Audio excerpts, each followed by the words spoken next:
පුතේ 2011 ත්‍රිකෝණමිතික ප්‍රස්ථාර ගාන හදමු. මම බෝඩ් එකේ ගාන ලියන්නම්. 2011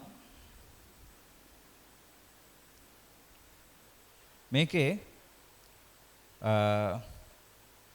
මෙන්න මෙහෙම තියෙන්නේ. පළවෙනි කොටස විදිහට මම මෙහෙම කොටස් කීපයකට කඩන්නම්.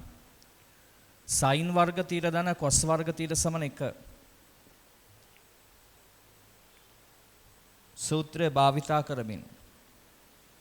සූත්‍රය භාවිතා කරමින් ඕගොල්ලෝ ලියා ගන්න ගාන හෝ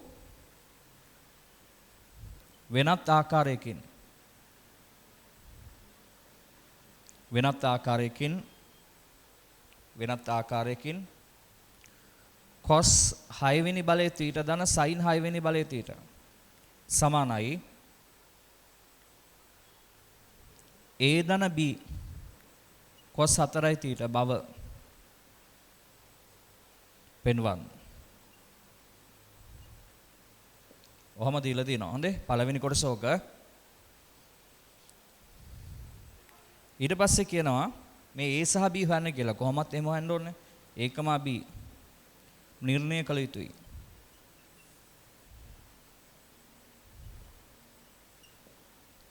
ගානේ දෙවෙනි කොටස එනයින් හෝ වෙනත් ආකාරයකින්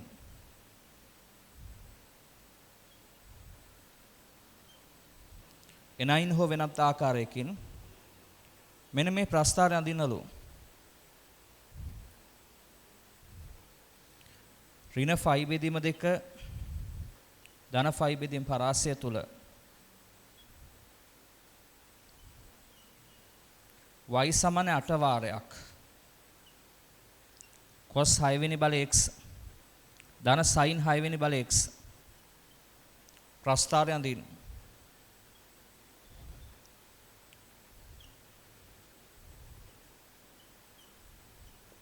ප්‍රස්ථාරය අඳින්න කියලා දෙනවා.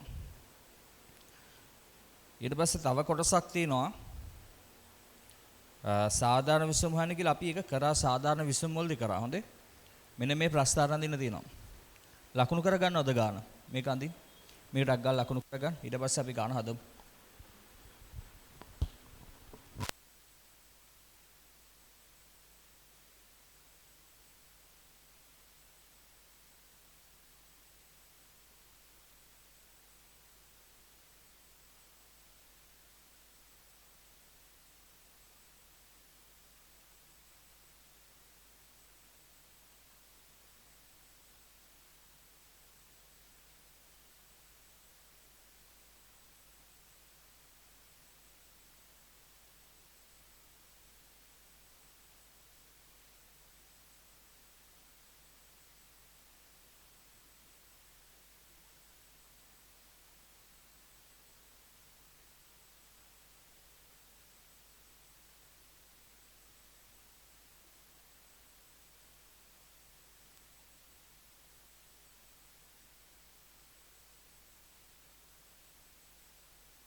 පුතේ අපි ගාන හදමු දැන්.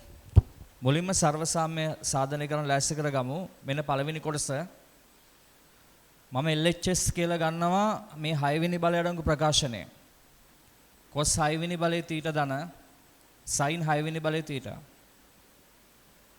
තර මෙහෙම සුළු කරමු.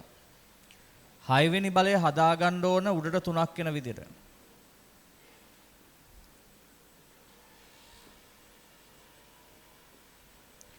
දැන් මෙතන එනවා ඝන දෙකක ඓක්‍ය සාධක දාන්න පුළුවන් තත්වයක්. A ධන B. ඊට පස්සේ මෙතන වර්ගය. මෙයාගේ වර්ගය කියලා කියන්නේ cos 4 වෙනි බලය. මෙයාගේ වර්ගය කියන්නේ sin 4 වෙනි බලයක් එනවා. ධන නිසා ඍණ දැම්ම sin වර්ග තීටා cos වර්ග තීටා. ඕන් ඔහම දැම්මා. දැන් ඕගොල්ලෝ දන්නවා sin වර්ග ධන cos වර්ග එකයි. මේ කොටස එකක් වෙනවා. ඒතර අපි ලියත හැකි cos 4 වෙනි බලයේ තීටා ධන sin 4 බලයේ තීටා ඍණ sin වර්ග තීටා cos වර්ග තීටා.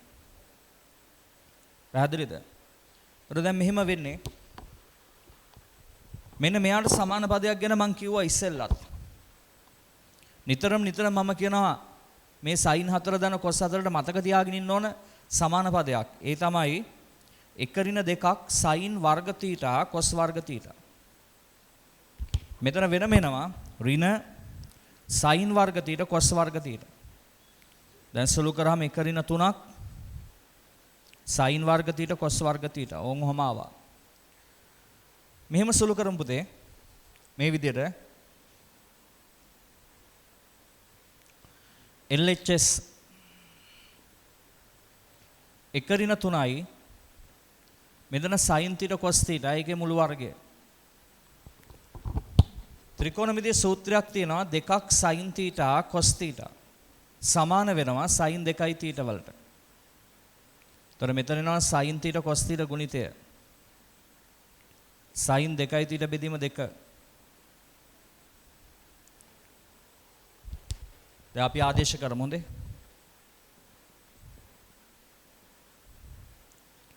sin 2යි තීටා බෙදීම 2යි මේකේ වර්ගය සුළු කරාම 1 ඍණ 3 බෙදීම 4යි sin වර්ග 2යි තීටා කියලා ඔහම ආවා.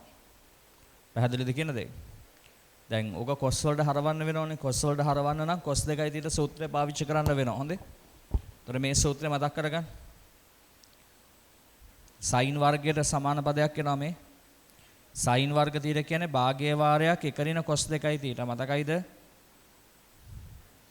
මේක අපි හදාගන්නේ cos 2යි තීටා සූත්‍රයෙන්. ඒක පාවිච්චි කරන්න වෙනවා. එහෙනම් මුලින්ම මෙතනදලා පටන් ගන්න ලියන්න මේ කොටස.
දැන් බලන්න මෙහෙම සුළු කරමු.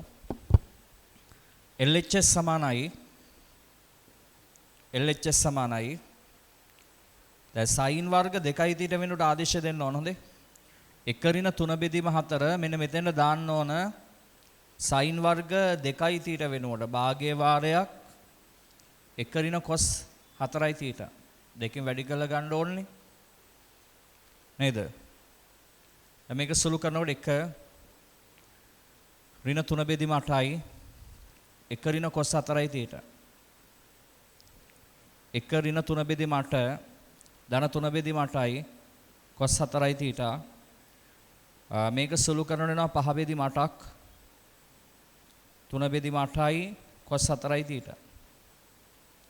එතකොට A සහ B අපිට කියවනේ ඒගොල්ලෝ නිර්ණය කරන්න ඕන කියලා. ඒතර A වෙනුවට එනවා මෙහෙම 5 බෙදීම 8ක් B වෙනුවට එනවා 3 බෙදීම 8ක්. මේක ලියා ගන්න පුතේ. මෙන්න A සහ B හෙව්වා හදා ගන්න ටක් ගාලා.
පුතේ දැන් ප්‍රස්ථාරය අඳින්න වෙනවා.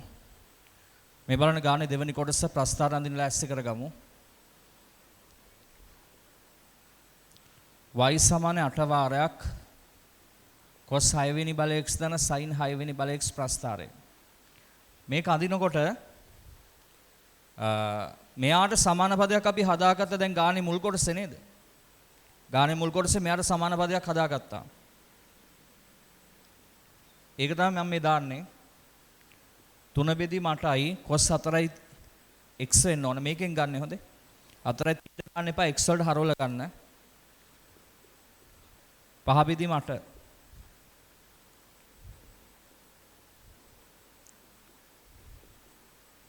ප්‍රස්ථාරය අඳිමු.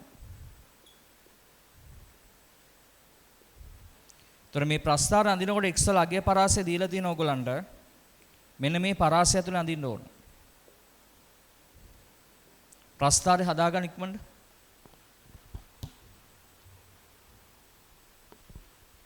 අඳින්න අවශ්‍ය ප්‍රස්ථාරය හදාගන්න.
පුතේ එහෙනම් දැන් මේ වගේ ප්‍රස්ථාරයක් අඳිනකොට දැන් මේ ප්‍රස්ථාරේ මොඩල් එක ගැන බය වෙන්න දෙයක් නැහැ නේද?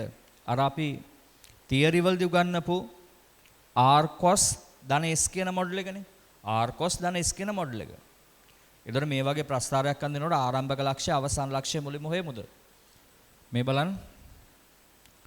ආරම්භක සහ අවසාන ලක්ෂ්‍ය. එන x සමානයි ඍණ 5 බෙදීම 2 දාමු. y සමාන 3i cos 4x ධන 5. මේක 4ෙන් වැඩි කරාම ඍණ 2යි 5.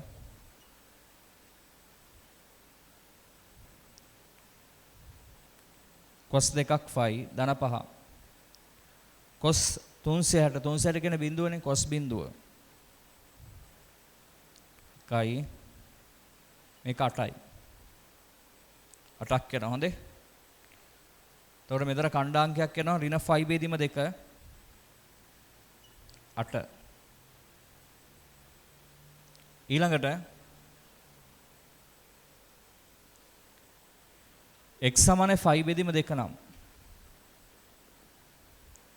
y සමාන 3i cos 4x ධන 5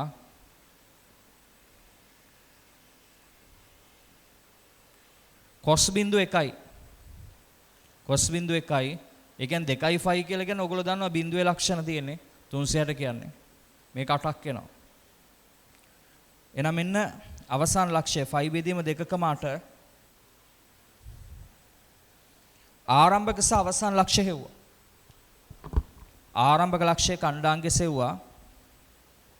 අවසාන කරන ලක්ෂ්‍ය ඛණ්ඩාංගෙ සෙව්වා. ඒ වැඩ ඉවරයි. ඉන්පස්සේ අපි ගමු උපරිම ලක්ෂ්‍ය හොයන්න. උපරිම ලක්ෂ්‍ය සෙවීම. y සමානයි 3i cos 4x ධන 5. පුතේ මෙතන y උපරිම කරන්න ඕන. මේ y කියන එක උපරිම කරන්න ඕන මේ උපරිම. එතකොට මේ cos කියන එක උපරිම වෙන්න ඕන. cos වල උපරිමගේ එකයි. y උපරිම කරනකොට cos වල උපරිමගේ එකක් වෙන්න ඕන. එහෙනම් මම ලියනවා y උපරිම සමානයි 3 වාරයක් cos වල උපරිමගේ 1යි 5යි උත්තරය 8ක් එනවා හොඳේ. ඔහොම නවතින්න බෑ. y උපරිම වීමට අදාළ එක්සාගයන් ටික හොයාගන්න වෙනවා. y උපරිම විට x වීම එතනනේ මෙහෙම cos 4x සමානයි 1 කියලා දාන්න. 1 කියන්නේ cos බිඳුව. මෙන්න සාධාරණ විසම සූත්‍රය 2n5 ධන ඍණ ඇල්ෆා. සාධාරණ විසම සූත්‍රය. දැන් ඔකට අපි දාමු මෙහෙම.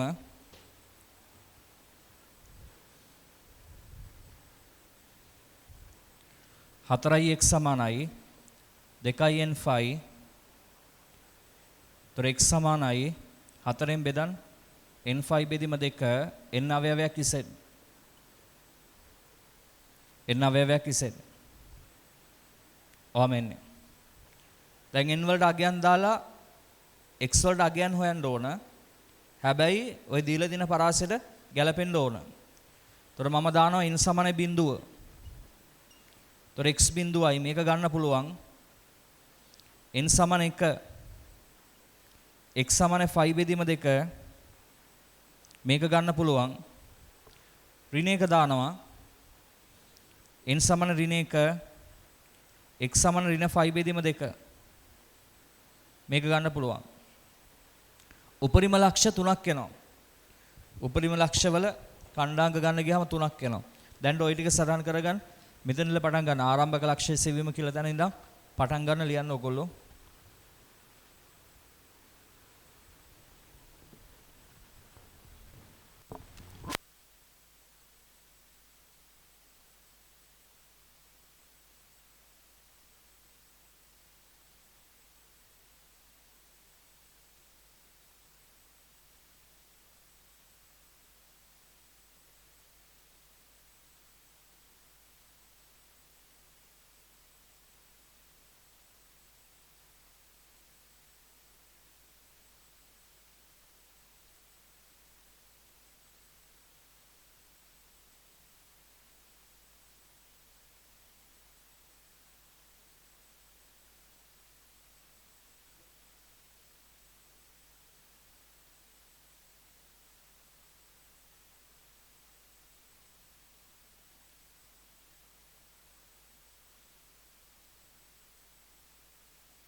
පොතේ ලැබිච්ච උපරිම ලක්ෂ වල කණ්ඩාංක ටික මම එක තැනකට අරන් මෙහෙම ලිව්වා. දැන් අපි හොයන්න ඕන අවම ලක්ෂ වල කණ්ඩාංක මෙහෙමයි එන්නේ. අවම ලක්ෂ සෙවීම y සමානයි මේ විදිහට එනවා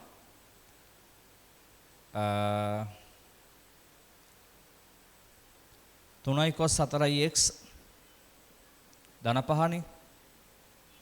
ତර y අවම වෙන්න මේ cos 4x කියන එක අවම වෙන්න ඕනේ නේද? එතකොටනේ y අවම වෙන්නේ.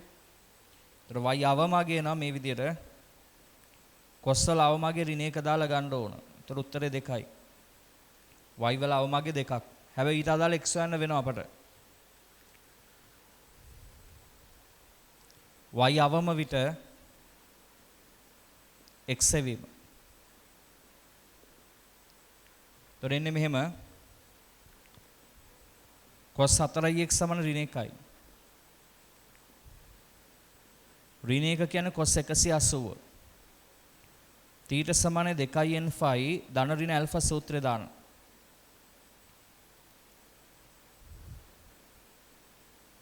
තීර කියන්නේ 4x ඇල්ෆා කියන්නේ phi 4ෙන් බෙදන්න n phi බෙදීම 2 ධන ඍණ phi බෙදීම 4 මේකේ n අවයවයක් z කියලා එන්න ඕන නේද? මේ තියෙන පුතේ සාධාරණ විසඳුම. ඕකෙන් අපි n වලට අගයන් දාලා x හොයාගන්න වෙනවා. ඒතර ඒක එන්නේ මෙහෙම. n සමාන බිඳුව x සමාන ධන ඍණ 5 බෙදීම 4 මේ දෙකම පුළුවන්. ඍණ 45යි ධන 45යි කියන්නේ දෙකම පුළුවන් නේ. මේක ගන්න පුළුවන්. n වලට එක දාලා වැඩක් නැහැ නේද? n වලට එක දැම්මොත් එහෙම නැවත ඒ උත්තරෙමයි එන්නේ සුළු කළ බැලුවොත්. එහෙනම් අවම ලක්ෂ 2යි එන්නේ. මෙන්න අවම ලක්ෂ 2. අවම ලක්ෂ ඍණ 5 බෙදීම 4 කමා 2 ධන 5 බෙදීම 4 කමා 2 ලකුණු කරගන්න මේ ටික. දැන් ප්‍රස්තාර අඳින්න පුළුවන්.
පුතේ බලන්න දැන් අපි ප්‍රස්ථාර අඳින්න මේ ටිකෙන් ප්‍රස්ථාර අඳින්න පටන් ගමු.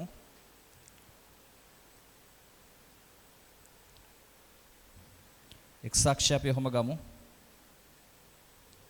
y අක්ෂය මේ ප්‍රස්ථාර අපි අඳින්නේ ඍණ 5 බෙදීම 2යි ධන 5 බෙදීම 2යි අතරේ. මෙතන ධන ඍණ 45ම ගන්න.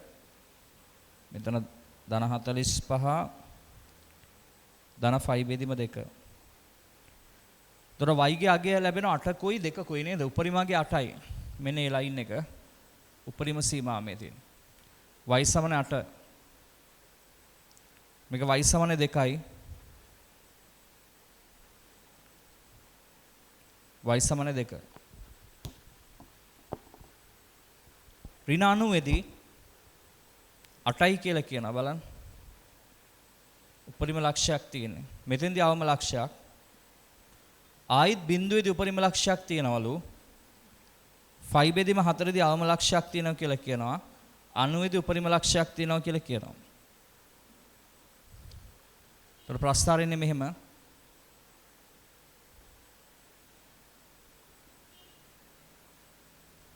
ඔය විදිහට. දැන් x අක්ෂය කැපෙන කණ්ඩායම් හොයන්න අවශ්‍යතාවයක් නැහැ නේ. x අක්ෂය මට්ටමට එන්නේ නැහැ. y අක්ෂය කැපෙන දන හොයන දෙයක් නැහැ. ඉබේම ඇවිල්ලා තියෙන්නේ. ඒතර මේක තමයි අපි අඳින ප්‍රස්ථාරය. මේ තියෙන y සමානයි cos 6 වෙනි බලය x ධන sin 6 වෙනි බලය. x කියන ප්‍රස්ථාරය. පැහැදිලිද? 8 වාරයක් කියලා එන්න ඕනේ. 8 වාරයක්. මෙන්න මේ ප්‍රස්ථාරන් දින තිබුණේ. ලකුණු කරගන්න එහෙනම්.